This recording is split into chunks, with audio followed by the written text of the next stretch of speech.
ସ୍ତ୍ରୀ ନା ଚାକରାଣୀ କୁହାଯାଏ ଯେ ପରସ୍ପର ମନକୁ ବୁଝିପାରିବା ହିଁ ଭଲ ପାଇବା। ଆଉ ଯାହାକୁ ଭଲ ପାଉଥିବେ ତା ମନ କଥା ବୁଝିବେ। ସ୍ୱାମୀ ସ୍ତ୍ରୀଙ୍କ ମଧ୍ୟରେ ସେତେବେଳେ ସମ୍ପର୍କ ବିଗିଡ଼ିଥାଏ ଯେତେବେଳେ ସ୍ୱାମୀ ସ୍ତ୍ରୀ ପରସ୍ପରର ମନ କଥା ବୁଝିପାରନ୍ତି ନାହିଁ। ଆଜି ଆପଣଙ୍କୁ ଏମିତି ଏକ ସତ୍ୟ ଘଟଣା କହିବାକୁ ଯାଉଛି ଯାହା ଭାଇମାନଙ୍କ ପାଇଁ ବା ବାପାମାନଙ୍କ ପାଇଁ ନିହାତି ଶୁଣିବା ଉଚିତ। ମୋର ଆଜି ବି ସେଦିନ କଥା ମନେ ଅଛି। ମୋର ବିବାହର 3 ବର୍ଷ ପରେ ମୁଁ ଭାରତକୁ ଫେରି ଆସିଥିଲି। ବିମାନ ବନ୍ଦରରେ ମୋର 2 ବର୍ଷର ଝିଅ ଆଲିଆ ସହିତ ଘରର ସମସ୍ତ ସଦସ୍ୟ ଉପସ୍ଥିତ ଥିଲେ। ମୋ ଆଖି ଦୀପାକୁ ଖୋଜୁଥିଲା, କିନ୍ତୁ ତାକୁ ନ ଦେଖି ପାଇବାରୁ ମୁଁ ଟିକେ ବିଚଳିତ ହୋଇପଡ଼ିଲି।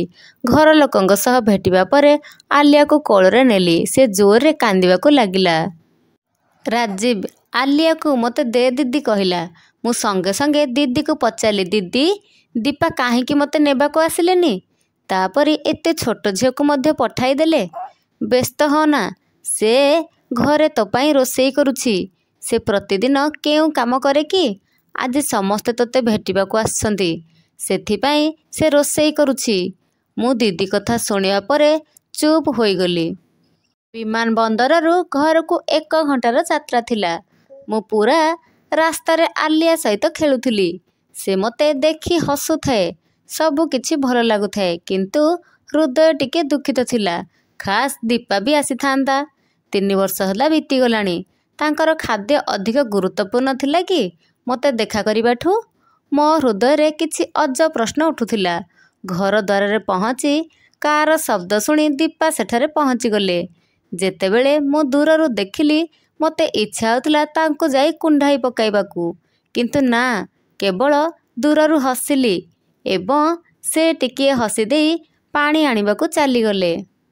ପୁରା ଦିନସାରା ବନ୍ଧୁବାନ୍ଧବ ଯିବା ଆସିବା ଲାଗି ରହିଥିଲା। ପରିବାରର ସମସ୍ତେ ବହୁତ ଖୁସି ଥିଲେ। ମୋର ସାଙ୍ଗମାନେ ମଧ୍ୟ ଦେଖା କରିବାକୁ ଆସିଥିଲେ। ଦୀପା ରୋଷେଇ ଘରୁ ବାହାରି ପାରିଲେ ନାହିଁ। କାହାକୁ ଜଳଖିଆ ଦେଉଥାନ୍ତି ତ ଆଉ କାହାକୁ ଚାହା ପାଣି।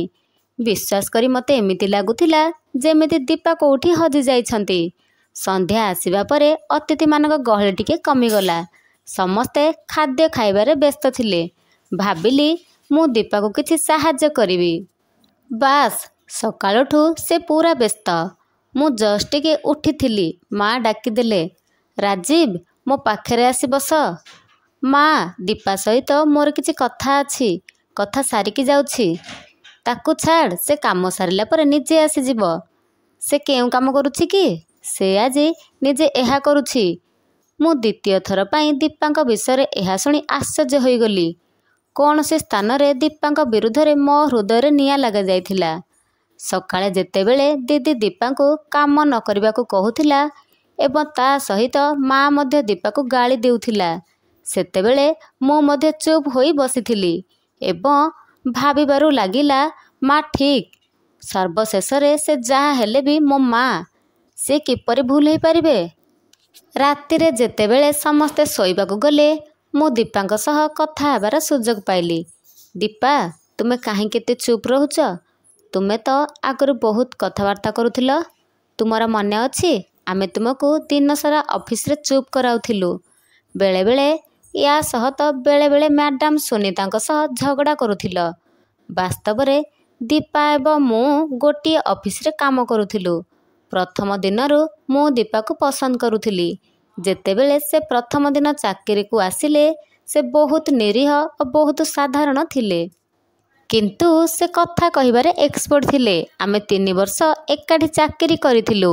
ସେତେବେଳେ ମୋତେ ବାହାରକୁ ଯିବାକୁ ସୁଯୋଗ ମିଳିଲା। ମୁଁ ମୋର ଚାକିରି ଛାଡ଼ିଲି, କିନ୍ତୁ ତୁମକୁ କେବେ ଭୁଲି ନଥିଲି। ମୁଁ ତୁମକୁ ଗ୍ରହଣ କରିବାକୁ ଚାହିଁଥିଲି। ତାପରେ ମୁଁ ମୋ ମାଆଙ୍କୁ ରାଜି କରାଇଲି। ତାହା ବହୁତ କଷ୍ଟସାଧ୍ୟ କାର୍ଯ୍ୟ ଥିଲା ଏବଂ ଶେଷରେ ଆମେ ଏକାଠି ହେଲୁ। ମୁଁ ବିବାହ ପାଇଁ ମାତ୍ର 1 ମାସ ଛୁଟି ପାଇଥିଲି। ବାହାଘର ପରେ ଏଠି ସେଠି ବୁଲିବାରେ ପୁରା ମାସ ଅତିବାହିତ ହୋଇଗଲା। ବାସ୍, ମୁଁ ଏବେ ଏତିକି କହିବା ଆରମ୍ଭ କରୁ କରୁ ଆଲିଆ କାନ୍ଦିବାକୁ ଲାଗିଲା। ତାକୁ ଚୁପ୍ କରାଇବା ଏବଂ ଶୁଆଇବାରେ ଲାଗି ପଡ଼ିଲେ ଦୀପା। ମୋର ଆଖି କେତେବେଳେ ଲାଗିଯାଇଥିଲା ଜାଣିପାରିଲି ନାହିଁ। ସକାଳେ ଆଲିଆ କାନ୍ଦ ଶବ୍ଦରେ ମୋ ଆଖି ଖୋଲିଗଲା। ଦୀପା ଯାଇ ଆଲିଆକୁ ଦେଖ, ସେ କ'ଣ ପାଇଁ କାନ୍ଦୁଛି। ଆଲିଆର କାନ୍ଦ ମୋତେ ଆଉ ଶୁଆଇ ଦେଲାନି। ତୁମେ କେଉଁଠାରେ ଅଛ ବୋଲି କହି ଶେଷରେ ମୁଁ ଆଲିଆକୁ ନେଇ କୋଠରୀରୁ ବାହାରି ଆସି ଦେଖିଲି ସକାଳୁ ପୁଣି ଦୀପା କିଚେନରେ। ଚଣା କମ୍ ପଡ଼ିଗଲା ଦୀପା, ଆଉ ଚଣା ନେଇକି ଆ। ମାଆଙ୍କ ଡାକ କାନରେ ପଡ଼ିଲା।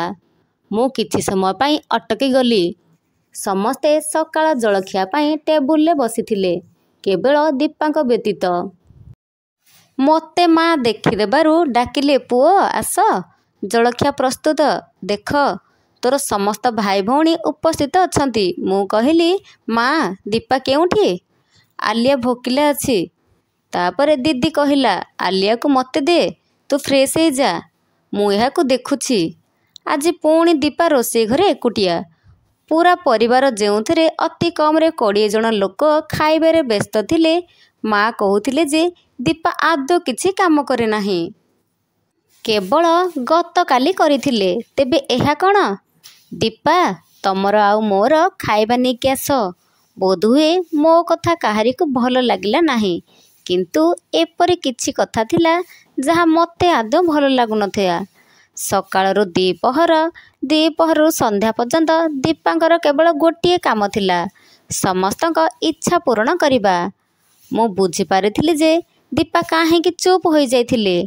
ମୋ ଘରକୁ ଆସିବା ପରେ ଦୀପାଙ୍କ ମୁହଁରେ କିଛି ପରିବର୍ତ୍ତନ ଆସିବାକୁ ଲାଗିଲା। ବୋଧହୁଏ ମୁଁ ଆସିଲା ପରେ ସମସ୍ତେ ତାଙ୍କ ଉପରେ ହାବି ହୋଇଯିବେ। ସମୟ ଅତିବାହିତ ହେଲା। କିଛି ଦିନ ପରେ ମାଙ୍କ ଆବାଜ ଆସିଲା, ଦୀପା ନାସ୍ତା ବନାଅ, ନେହା ଆସିଛି।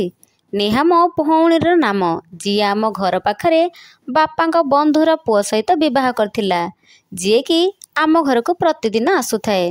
ଦୀପାଙ୍କ ପିଠିରେ ଯନ୍ତ୍ରଣା ହେଉଥିଲା। ମୋର ମନା ସତ୍ତ୍ୱେ ସେ ରୋଷେଇ ଘରକୁ ଯାଇ ଜଳଖିଆ ପ୍ରସ୍ତୁତ ଆରମ୍ଭ କଲେ। କାରଣ ଆଲିଆ ଶୋଇଥିଲା, ତେଣୁ ମୁଁ ଦିଦିଙ୍କ ସହ କଥା ହେବାରେ ବ୍ୟସ୍ତ ହୋଇଗଲି।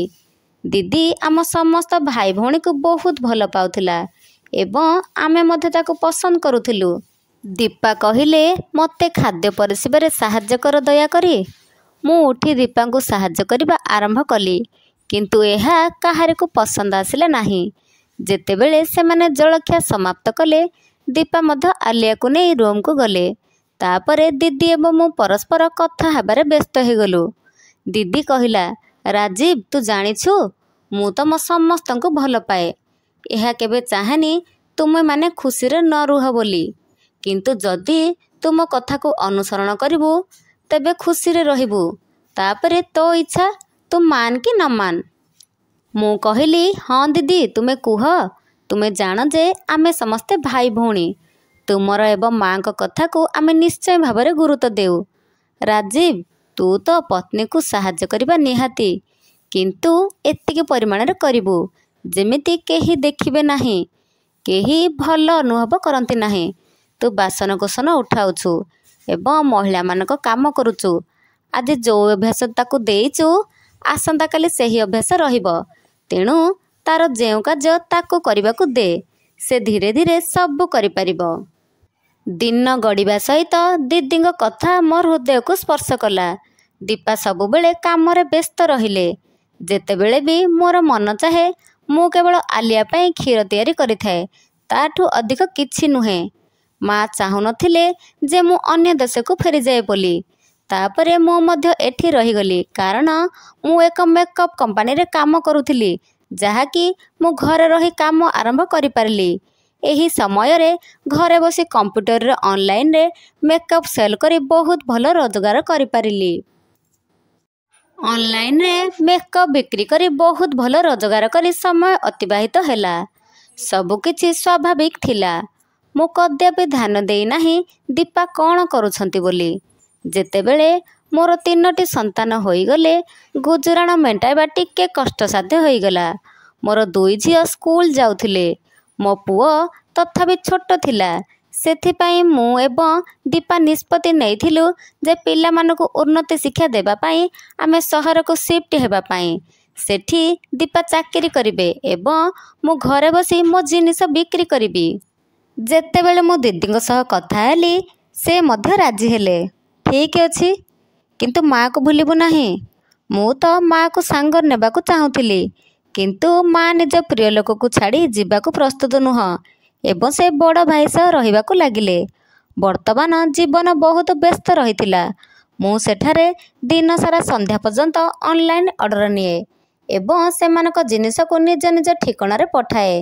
दीपा चाकरी रे व्यस्त थिले। दिने जेतेबेले दीपा कामरू फेरिले हुए तो से बहुत थकी जाइथिले। पहुँचु पहुँचु शोई पड़िले एवं आमे समस्ते भोकरे रहिलु। दीपा टिके असुस्थ रहिबाकु लागिले। एबे से जॉबरू आसिला परे पूर्व भली सुस्थ अनुभव करुनाहांती। प्रतिदिन आमे होटेलु द्विपरस रात्रि भोजन मध्य ऑर्डर कलु। दीपा प्रतिदिन कहती कि मते डाक्तरଙ୍କ निकटକୁ टिके नहीं जाओ एवं काम हेतु मु जाई परिबि नाही। एहीपरि वर्षे गला ना मु समय पाइली ना दीपाଙ୍କ असुस्थता भल होई पारिला। किए जाने कौन हैला। पुणी एमिति एक समय आसिला जेबे मु बहुत बेमार रे पड़िली। पेट दरज एते जोरे हेउथिला जेमिति मोर जीवन बाहरी पड़ुथिला। सेतेबेले दीपा को छाड़ीदेले आउ मो पाखरे केही नाई।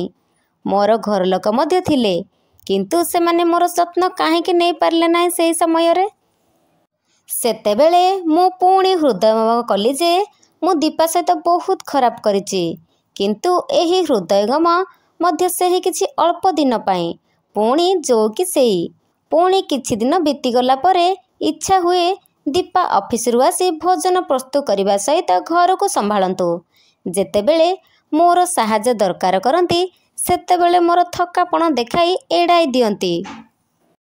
ता सहित भौणीर कहूथिबा कथा मने पड़ जाए जेहेतु तो पत्नी को अधिक साहाय्य करबा उचित नुह नचे तते यह सारा जीवन करने को पड़िबो।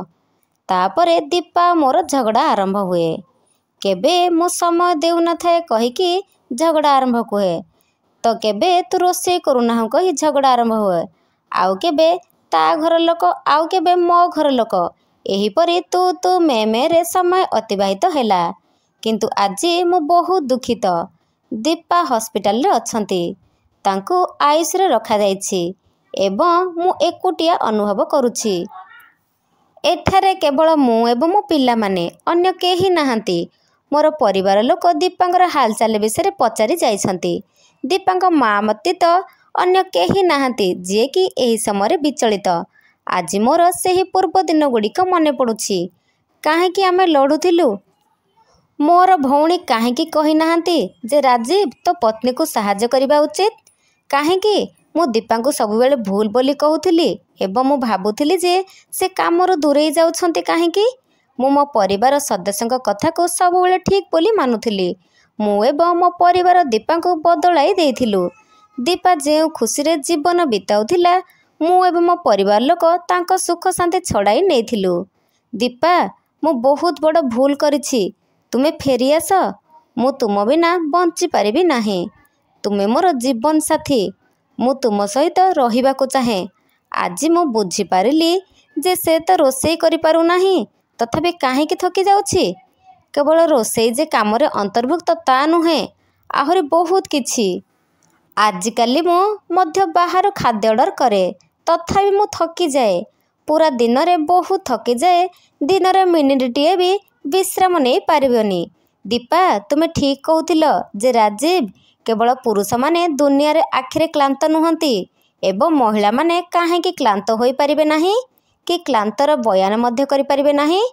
मु निश्चित भाबरे मो भाई मानकु कहिबाकु चाहे जे मु करिथिबा भूल आपण माने केबे हेले आपणक पति मानक सहित करंतु नाही। स्त्री मानक पई समय बाहर करंतु एवं जदि आपणक पत्नी को सर्वदा युवती एवं सुस्थ रखिबाकु चाहुछंती तेबे तांको प्रशंसा करंतु एवं साहाय्य करंतु। जेउ पुरुष माने अधिक रागी सेमानकर पत्नी माने शीघ्र असुस्थ एवं वृद्ध हो जाती। एवं गोटे गुरुत्वपूर्ण कथा आम परिवार सदस्य माने हमको जेतिकी भल पाती सेतिकी से माने आम पत्नी को भल पाते नहीं। आमे ही तांको भल पाइबा देबा दरकार। पत्नी तुमर स्थायी लोकंकर नुहंती तेणु तांको अधिक मजबूत करिया पई तुमर प्रेम एवं साहाय्य आवश्यक। तुम पत्नी मानकु तांको कार्य साहाय्य करंतु। जदि संभव तांको कार्य हाथ दे देख घर तुमर स्वर्ग होई रहिबो। दर्शक बंधु माने जदि ओडिया कहानी भल लगी थाए लाइक शेयर एंड सब्सक्राइब करदेवे। रहुछि जय जगन्नाथ।